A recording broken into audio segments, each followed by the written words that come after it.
Pessoal, recebi esse motor aqui de uma Kia Sorento, tá aqui, ó. A Kia Sorento tá aqui dentro da oficina. Recebi essa Sorento aqui que tava fazendo um barulho no motor. Então, rapaziada, eu desmontei o motor do carro e eu diagnostiquei que o defeito foi colocado. O que aconteceu? Esse carro queimou a junta há um tempo atrás. E o que o mecânico fez lá? O mecânico foi lá, trocou os pistão, trocou bronzina, colocou bronzina de uma marca que eu não recomendo, que acho que vocês já devem conhecer, de uma caixinha, né, vermelha. E colocou um pistão, pessoal, um pistão de uma marca que entrou agora no mercado. É uma marca bem baratinha, é uma marca de segunda linha, né?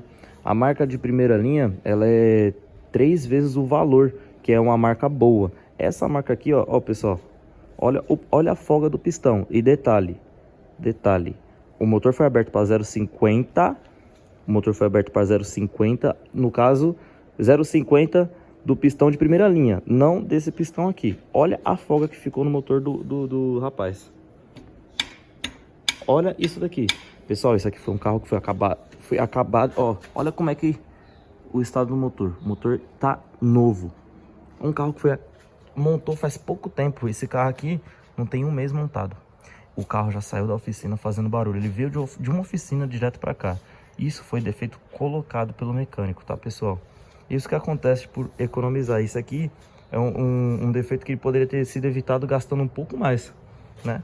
Mas é isso daí. Chegou aqui na oficina, a gente já vai resolver.